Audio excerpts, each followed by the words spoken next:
സർവറെ ആലം സർക്കാരെ മുജസ്സം താജ്ദാരെ Medina നബിയുനാ റസൂലുള്ളാഹ്. ഇവിടെ വെച്ചുകൊണ്ട് ഏത് കൊച്ചുമക്കള്, ഏത് മധ്യവയസ്കര്, ഏത് ഉപ്പമാര് ഒരു സ്വലാത്ത് ചൊല്ലുന്നോ, പരിശുദ്ധമായ ഖബർ ഷരീഫിന്റെ ഉള്ളിൽ കിടന്നിട്ട് അല്ലാഹുവിന്റെ പ്രവാചകര് കാണുകയാ. അതുകൊണ്ട് മനസ്സ് കൊടുക്കണേ, ഹബീബിനെ കാണണമെന്ന് ആഗ്രഹം വെക്കണേ. പുണ്യ മദീനത്ത് പോകാ നമ്മൾ ആഗ്രഹം വെക്കണേ. ദുനിയാവിന്റെ പുറത്ത് ഒരുപാട് സ്ഥലങ്ങളുണ്ട്, കാണാൻ നല്ല ഭംഗിയുള്ള സ്ഥലങ്ങളുണ്ട്. നമ്മുടെ ജില്ലകളിൽ പോലും ഒരുപാട് കാണാൻ കണ്ണിന് കുളിർമയുള്ള സ്ഥലങ്ങളുണ്ട്. ഇന്ന് പല പല കാഴ്ചകൾ കാണാ ദുനിയാവിന്റെ നാനാ ഭാഗത്തുകൂടെ കടന്നു പോകാറുണ്ട്. എന്നാൽ എൻ്റെ ചെറുപ്പക്കാരാ, ലോകത്തുള്ള യാത്രകളിൽ വെച്ച് ഏറ്റവും നല്ല യാത്ര ഏതെന്നറിയോ? അല്ലാഹുവിന്റെ ഹബീബ് കിടന്നിറങ്ങുന്ന വെള്ളക്കൊട്ടാരമുണ്ടല്ലോ, ആ പച്ചക്കുബ്ബയുടെ അരികത്ത് പോയിട്ട് അസ്സലാത്തു വസ്സലാമു അലൈക യാ റസൂലല്ലാഹ് എന്ന് പറയാൻ വേണ്ടി കടന്നു പോകുന്നൊരു യാത്രയുണ്ടല്ലോ. മദീന എത്താറാകുമ്പോ, മദീനയുടെ അരികത്തെത്തുമ്പോ, സന്ധ്യ സമയമായി വരുമ്പോ, വളരെ വിദൂരത്തുന്ന മദീനയുടെ മിനാരങ്ങൾ ഇങ്ങനെ കാണുമ്പോ, അല്ലാഹുവേ, അത് കാണാൻ തന്നെ മനസ്സിന് വല്ലാത്തൊരു കുളിർമയാണ്.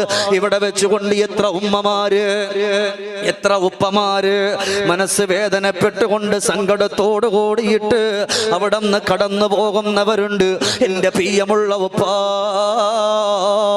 പല പ്രാവശ്യവും ഉംറയ്ക്ക് വേണ്ടി കടന്നു പോകുമ്പോ, നമ്മൾ അമീറമാരായിരിക്കുമ്പോ നമ്മൾ ബസിന്റെ ഉള്ളിൽ വെച്ചുകൊണ്ട് പറയും, കാണുന്ന മിനാരങ്ങള് അത് ഹബീബിന്റെ വെള്ളക്കൊട്ടാരത്തിന്റെ മിനാരങ്ങളാണ്.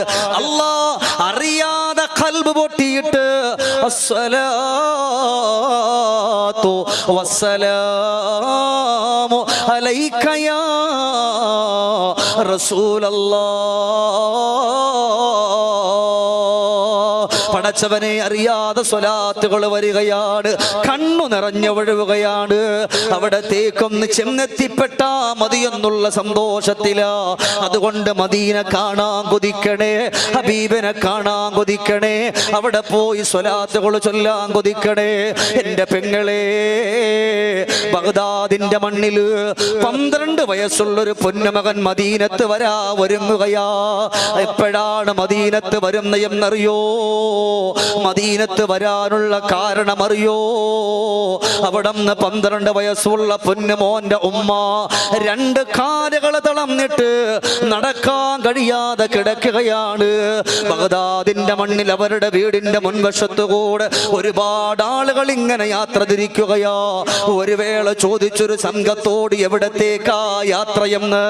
അപ്പോഴവര് പറഞ്ഞു, മോളെ, ഞങ്ങള് പോകുന്നത് ലോകത്തിന്റെ മണിദീപമായ നബിയുനാ റസൂലുള്ളാഹ്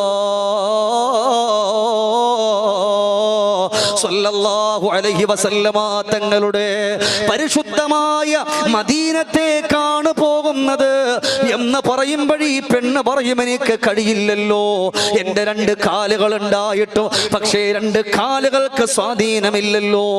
അപ്പോഴാണ് അടുത്ത ഒരു സംഘം വരുമ്പോ 12 വയസ്സുള്ള കുഞ്ഞുമോനെ അരികത്ത് ചേർത്ത് പിടിച്ചിട്ട് പറയാ, മോനെ, ഉമ്മാക്ക് നടക്കാൻ കഴിയില്ല, ഉമ്മാക്ക് മദീനത്തെത്താൻ കഴിയില്ല. ഇനി വരുന്ന സംഘത്തിനോടൊപ്പം ഉമ്മാന്റെ പൊന്നുമോൻ കൂടെ കടന്നു പോകുമോ? എന്റെ റസൂലുള്ളാന്റെ അരികത്ത് പോയിട്ട് ഉമ്മാന്റെ സലാമൊന്ന് പറയോ?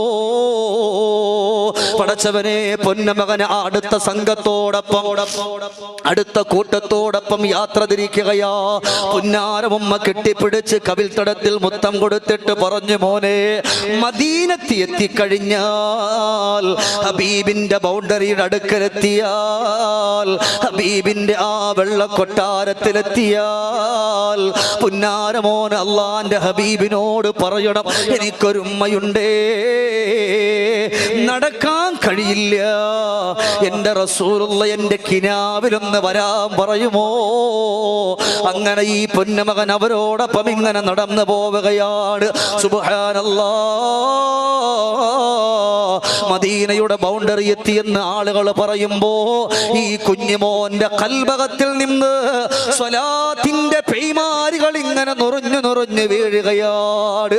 പടച്ചവനെ, സന്തോഷത്തോടെ കടന്നു പോന്ന പൊന്നുമോന അവിടെ ചെന്നു. അള്ളാന്റെ ഹബീബിന്റെ പരിശുദ്ധമായ റൗള ഷരീഫിലേക്ക് അങ്ങ് കടക്കുകയാണ്. ഖബർ ഷരീഫിന്റെ അരികത്ത് ചെന്നിട്ട് അസ്സലാത്തു വസ്സലാമു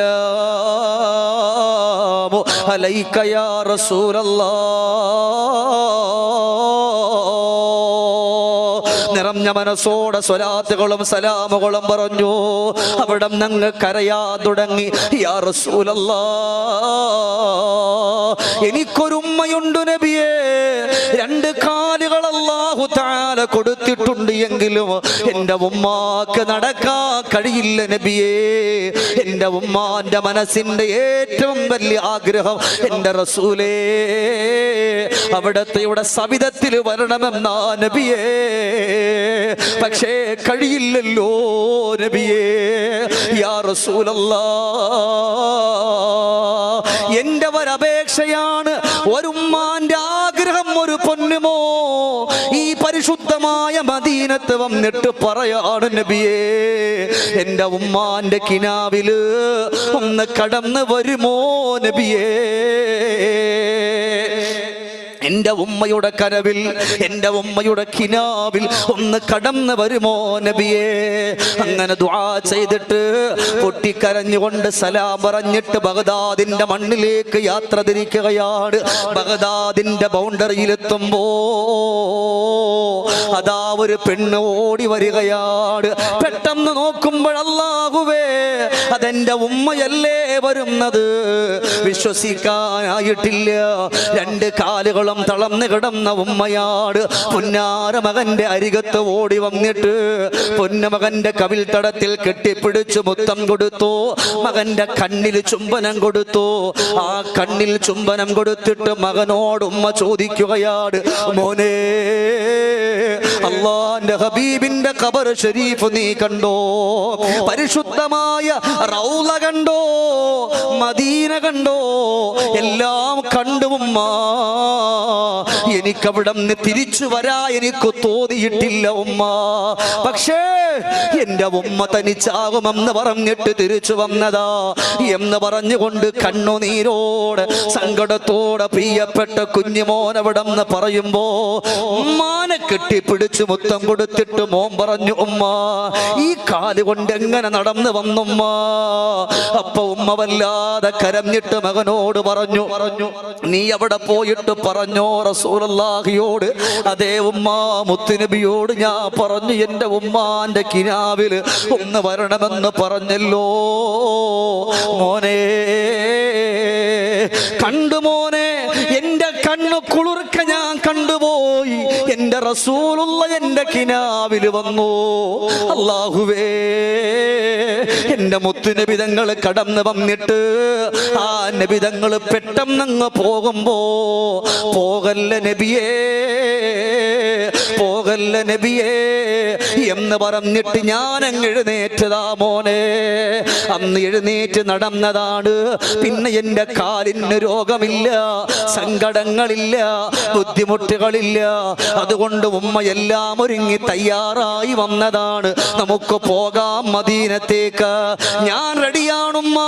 ഉമ്മയും മകനും അടുത്ത സംഘത്തോടൊപ്പം അല്ലാഹുവിന്റെ പ്രവാചകരുടെ മദീനയെ ലക്ഷ്യം വെച്ചുകൊണ്ട് കടന്നു പോവുകയാ. ഉമ്മാന്റെ വിരലിങ്ങനെ പിടിച്ച് കുഞ്ഞുമോൻ നടക്കുകയാ. ബൗണ്ടറി എത്തുമ്പോ ഉമ്മാന്റെ പൂമുഖത്ത് നോക്കിയിട്ട് പറയാ, ഉമ്മ ഇവിടം അങ്ങോട്ട് ഹബീബിന്റെ പാദസ്പർശനമേറ്റ് പുളകിതമായ മണൽ പരപ്പാണ് ഉമ്മ. പടച്ചവനെ കേട്ടപാട് രണ്ട് കൈ കൊണ്ട് മദീനത്തിന്റെ മണ്ണങ്ങ് വാരിയെടുത്തിട്ട് ആ മണ്ണ് ശരീരത്തങ്ങ് പുരട്ടിയിട്ട് ഈ പെണ്ണ് പറഞ്ഞു, യാ റസൂലല്ലാഹ്, ഈ മണ്ണ് ഞാൻ എടുത്തത്, എന്റെ ശരീരത്ത് പുരട്ടിയത് എന്റെ റസൂലുള്ള നടന്ന മണ്ണായത് കൊണ്ടാണ്. ഒന്നുമില്ല, ഈ മണ്ണിന് റസൂലുള്ള ഇവിടെ നടന്നിട്ടില്ലെങ്കിലും എന്റെ ഹബീബ് കിടന്നുറങ്ങുന്ന മദീനയുടെ മണ്ണായത് കൊണ്ടാണ് ഈ മണ്ണ് ഞാൻ എടുത്തത് എന്ന് പറഞ്ഞ മണ്ണെടുത്തിട്ട് ശരീരത്തൊന്ന് തടകിയിട്ട് അവിടെയിട്ട് തിരിച്ചു നടക്കുകയാ. ഇലാ ഹളറത്തി റസൂലില്ലാഹ്, അല്ലാഹുവിന്റെ പ്രവാചകരുടെ അരികിലേക്ക് അങ്ങ് പോവുകയാ. പെണ്ണു നടന്നതാ പോയി ത്വാഹ റസൂലിന്റെ ചാരത്തണയാനെ കണ്ണുനീരാൽ കരഞ്ഞതേ, അരികത്തായി ചൊല്ലുന്നേ താഹനൂറേ വിളിക്കുന്നേ, എന്റെ റസൂലോരേ കൽബിലാകെ വേദയെന്നേ. ഈ പാപിയെത്രയോ നാള് കൊണ്ട് കൊതിച്ചതാ, എന്റെ കണ്ണോ നീര് ഇന്ന് ദാരെ ഒഴുകിയ. റസൂലുള്ളാഹി തങ്ങളുടെ പരിശുദ്ധമായ റൗള ഷരീഫിന്റെ അരികത്തെത്തിയിട്ട് പൊന്നുമകനെ ചേർത്ത് പിടിച്ച് കരഞ്ഞിട്ട് മുത്തുനബിയോട് സലാം പറഞ്ഞു. എന്നിട്ട് അവിടെ നിന്ന് പറഞ്ഞ ഒരു വാക്കുണ്ട്, ഇനി വേണ്ട, ഇനി എനിക്ക് വേണ്ട, ഞാൻ ഇനി ബഗ്ദാദിന്റെ മണ്ണിലേക്കില്ല. അല്ലാ, പരിശുദ്ധരായ സ്വഹാബത്ത് കിടക്കുന്ന ഉസ്മാൻ ബിൻ അഫ്ഫാൻ തങ്ങൾ കിടക്കുന്ന ആയിഷ ബീവി റളിയല്ലാഹു അൻഹ കിടക്കുന്ന ഹലീമത്തു സഅദിയ റളിയല്ലാഹു അൻഹ കിടക്കുന്ന മുത്തുനബിന്റെ പൊന്നുമോൻ ഇബ്രാഹിം കിടക്കുന്ന ഈ പരിശുദ്ധമായ ജന്നത്തുൽ ബഖീഇൽ എനിക്കൊരു സ്ഥലം തരുമോ റബ്ബേ എന്ന് പറഞ്ഞ് പെണ്ണ് ദുആ ചെയ്തിട്ട് അന്നത്തെ നിസ്കാരത്തിന് ദുഹർ നിസ്കാരത്തിന് സുജൂദിൽ വീണ പെണ്ണ് പിന്നെ ആ സുജൂദിൽ നിന്ന് എഴുന്നേറ്റില്ല. ഇന്നും ആ പെണ്ണിന്റെ ഖബർ ജന്നത്തുൽ ബഖീഇലുണ്ട്. എല്ലാവരും നടന്ന് നടന്ന് നടന്ന് ജന്നത്തുൽ ബഖീഇന്റെ വലത്തെ മൂലയിൽ പോകുമ്പോ അവിടെ ചെറിയൊരു അടയാളം ഇന്നും വെച്ചിട്ടുണ്ട്. സുബ്ഹാനല്ലാഹ്. പ്രിയമുള്ള സഹോദരങ്ങളെ, സഹോദരിമാരെ, കാണണമെന്ന് ആഗ്രഹം വെച്ച, ഇഷ്ടം വെച്ച, സ്നേഹം വെച്ച ജീവിതത്തിന്റെ ഏത് സങ്കടങ്ങളും അല്ലാഹു മാറ്റിത്തരും, ഏത് അഭിലാഷങ്ങളും അല്ലാഹു സാധിപ്പിച്ചു തരും. അതുകൊണ്ടാണ് സിദ്ദീഖുൽ അക്ബർ തങ്ങൾ പറഞ്ഞത്, സ്വഹാബാ, റസൂലുള്ളാഹിനെ മനസ്സറിഞ്ഞിട്ട് സ്നേഹിച്ചോ എന്നാ നിങ്ങൾക്ക് വിജയിക്കാം. സ്വഹാബാ, സയ്യിദുനാ അബൂബക്കർ സിദ്ദീഖ്